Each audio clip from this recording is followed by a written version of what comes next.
Hi Maggie, I'm Lily. I'll be your counsellor for today. So you've already signed your confidentiality waiver. Just repeat that for me one more time. Great. Beautiful. And we'll just start with running through the confidentiality part of this session. So as you know, this session is completely confidential. It'll stay between you and I, other than three circumstances. So one of them is if you say something or indicate anything that does any harm to yourself or anyone else around you, I would have to report that. Okay. The second thing is if you are in a court case and my notes are subpoenaed in front of a judge, so I have no control, they have to take my notes for that one as well. And then the last one is if I want to speak to one of my superiors about the conversations that we have and the topics that we cover, just so I can gauge on how to help you best and how to make this the most worthwhile as possible. So do you understand those three? Yeah, okay. Beautiful. So, what did you want to talk about today? Well, I've come to you after a bit of a friendship type of issues which happened yesterday. So I've kind of come as soon as possible just because it's really affecting me at the moment. Very fresh, yeah. Yeah, so pretty much a few of my really good friends, they were in the same group as me with all of our boyfriends, but recently they've broken up. It's kind of all fallen out and it's a bit of a big issue. Yeah. So yesterday my boyfriend was having something at his house, which I invited my best friend to, but didn't invite the two other girls who have broken up with their boyfriends, and it's all a bit messy, and yeah, so... Okay. So, what was your thought process on the party? Did you think about inviting the two girls who were the ex of the boys, or? I definitely did, because, if it was at my house, obviously, I would have invited everyone as soon as possible, because I want them there, they're my friends, except because it was at my boyfriend's house and it was his friends that were coming to his, I felt that it wasn't really my place to invite them when it's his friend's thing, if you know what I mean, and I don't think that thought process went over well with one of those girls, so she's not very happy with me at the moment. Okay. So how's the relationships with the boyfriends and the ex-girlfriends? Are they on talking terms? Are they still good? Well, they're on talking terms, both of them, except one of them, all the boys kind of still like her, but the other one, it was more of a messy breakup. She broke up with him, so it's a bit more grey area there as to who likes her and who doesn't, and the last few times we've seen the boys and stuff like that, it hasn't really gone down well. Okay, so so that's fair that the boys and the girls are they're in a bit of an odd situation. So is your boyfriend's party? Yes? Yeah, so how is he on this whole thing? Did he consider inviting the girls, or? Well, obviously, because he's my boyfriend, he kind of said, just bring any girls you want, except he wasn't really sure about whether I should invite the other two girls, just because, obviously he's going to say that when his best friends are the exes, and it's kind of his type of thing, and he's saying that we can come. Yeah. But, yeah, he didn't really want me to invite them. Okay. And then, so you invited your best friend, yes? Yes. He was fine with that one? He was completely fine with that. Everyone's fine with her because, she's not anyone's ex, she doesn't start issues with anyone, so it was completely fine. Yeah. And he didn't want me to be alone either, so. Okay, so she's very neutral in the situation. Yeah. Right, okay. How you said this was affecting you. How are you feeling? Are you getting concerned about the girls being upset with you? Yeah, definitely. I don't do well with confrontation, and I don't like drama or anything like that. I prefer to just kind of push it under the rug and not deal with it. So I feel like it's hard for me because, of course, I feel bad that I didn't invite them. It's they're my friends, but at the same time, it almost wasn't my place to do that in this situation. And it's just kind of stressing me out because I can tell she's mad at me, but she's not saying anything to me about it. Okay, so you're still in contact with her? On and off, slightly. Okay. Yeah, so you seem a bit standoffish, a bit nervous. So do you feel a bit uncomfortable with this entire situation? Yes, I don't like situations like these. No. They make me very uncomfortable. Okay. Well, it's good that you came in today and Yeah. had a chat about it. What do you think you could do in regards to making this kind of not pushing it under the rug and not just letting it go out in the wash, but how to resolve it and then move on? Do you have any future my plans? game plan was to try and just like push it onto the rug, but I've kind of come to you today because I've realised that like my impartiality and my like unconfrontationalness is an issue. And it's like I need to stand up for myself, but I also need to make sure that like the relationships in my life don't suffer because of it, if you know what I mean. So it's like in this situation, I feel like, I don't feel like I should have to apologise for this, but at the same time, I feel like that's also the only way that I'm going to move forward from it. Yeah. When you said about you not liking confrontation, has that come up in any other area of your life, or is it just with friendships that you seem very unconfrontational? No, it's definitely with everything. Like, I can't deal with confrontation with anyone, like my parents, my boyfriend, anything like that. It's just, Too scary? Too much, yeah. I don't like hurting people and I don't like hurting myself, I guess. It's just like anything to avoid drama or anything like that, I will do. Yeah. Why do you think that is? Have you had a bad experience with a huge fallout with a friend and now you don't want to bring up anything to have a possible fight? I feel like I've just always been like that. It's just I get quite bad anxiety about things like this, and it's just something that I just want to avoid. It's like you're not going to do something that's going to hinder yourself, and if it makes you stressed out, it's just one of those situations which just I can't handle very well.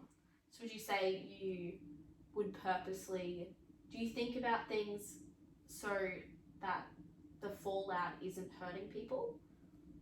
Definitely, yeah. I probably make a lot of my actions with the consideration to making sure other people don't get hurt. It's like I'll definitely always put someone else before me. Okay, yeah. That's what I was thinking about that one, because you seem like you're predominantly focused on making other people happy and focusing your kind of world around the people who are around you, it's a good and a bad thing in a sense, because you sound like you love your friends and you have a great friendship group, but you focus on making them happy instead of maybe making yourself happy. Yeah, am I on the right track? You definitely are. That does sound a lot like me. Yeah. Definitely. I think I'm definitely one to put someone else before me, 100%. I way prefer the consequences of myself being upset rather than upsetting someone else. Because again, it comes back to that kind of like, don't like confrontation. If I make someone else upset, then I have to kind of deal with that as well. Yeah. Okay. Have you ever had confrontation that you had to deal with? Have you ever had a fight that you couldn't just sweep it under the rug and walk away? Well, definitely. I've had like a lot of fallouts in friendships. My last relationship was kind of like a bit rocky. There was a lot of things going on there, which was probably like that. I've just always been kind of the person who steps back first. Okay. So with that last relationship, how would you say that ended? Well, if I'm being completely honest, when it ended for me, I think I was almost relieved. But it's like, well, it kind of ended twice. So the first time when he called it off with me, I think I was really upset then. And then like when the like friendship almost after that like fully ended, it was more just a sense of relief to like have it over with. Okay. Not have to deal with it anymore, because I feel like almost a part of me was just hanging in there, so I didn't have to be the person to step away first. Right. Okay. So are you still in contact with this ex, or is he completely out of the picture? Not so much anymore. In about November last year type of thing was the first time I'd spoken to him since everything happened. And then since then he's kind of tried to like move his way back into my life, and get close to me again, but my boyfriend isn't a fan of that, obviously, because like I've spoken to him about how that last relationship was, so I don't think he really understands why I would talk to him, which is completely understandable. But again, I don't like confrontation, so it's hard for me to just like go and completely cut someone from my life like that. Yeah. But I haven't spoken to him in almost like a couple months now. Oh, okay. Right. So you have spoken to your current boyfriend about your ex-boyfriend. He's not the biggest fan of him. Yeah, definitely. So my boyfriend now is very different to my ex-boyfriend. He's very mellow and he's kind of like me, that he doesn't like confrontation, but at the same time it just doesn't really come into his radar. Like a lot of that type of stuff goes over his head. So when he did express to me that he wasn't a fan of me still talking to him, which is completely fine, I'm just happy he told me. I like kind of took that on immediately as something that I should change because I really care about him. Yeah, that's a huge thing for your current boyfriend to do. I mean, you said he's very mellow, which would mean he doesn't really involve himself in conflict or doesn't sometimes have an opinion on things. And so when he said he doesn't like that you're talking to someone, that's a huge thing for someone who's very chill to say. Definitely. So how did you react to that one?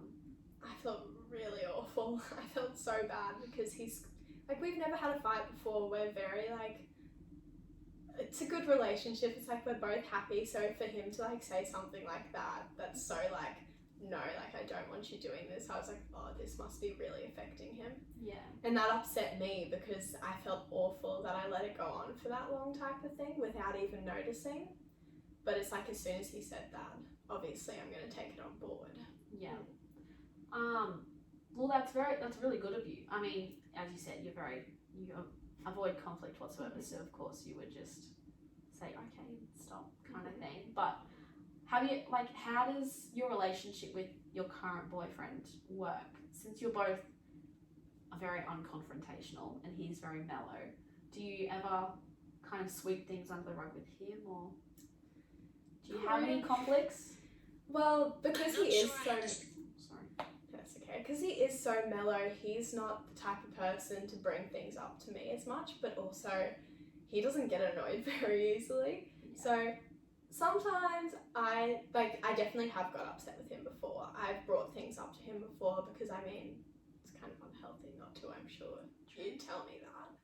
But yeah, I feel like our relationship's good because there's not a lot of things that we don't like each other doing, and it's not a very controlling or toxic thing. But I mean, I feel like I bring things up to him if it's upsetting me. Yeah. So you said that your relationship with your ex-boyfriend and then your relationship with this boyfriend is completely different. Yeah. Would you describe your old relationship as more toxic than this one? Definitely, yeah. Okay. Yes. Yeah. It was definitely something that I wanted to get out of in the end, but I don't think I realised that until I'd left it as such. But it's like now that I'm in a relationship with someone else, I'm like, oh wow, that wasn't good at all. Yeah. So, yeah. He was just very controlling, and as you said, it seems like it was a very toxic relationship. I think I lied to everyone around me as well to make it seem better than it was, and because of that, I'd convinced myself of a certain narrative that made me think that what was happening was okay, almost. But now, obviously, I see that it's not okay being in a new thing. So I feel like you've covered some really good kind of eye-opening topics for both myself and of course you. Just even mentioning or bringing up the fact that you have these issues, or kind of acknowledging to yourself that even in this relationship topic that you had not the best relationship, the most positive relationship for you, and then you've kind of gotten out of that and moved to someone who seems to be really good and really positive and a great impact into your life. And then on the friends, that kind of issue, even the fact that you came here today and made an appointment like straight after this whole issue has happened, that's a massive step forward. How are you feeling? How's talking about this to someone who's, impartial in this whole situation? I feel like it's definitely beneficial to always hear someone else's thoughts and opinions on what's going on. Because there's only so much that other people can say and what you can say and what the other member of the issues can say. So I think it was definitely good to just for someone to back me up and hear my story, even if it is impartially. Amazing work. That is our time. So, thank you for joining me today. Hopefully I'll see you next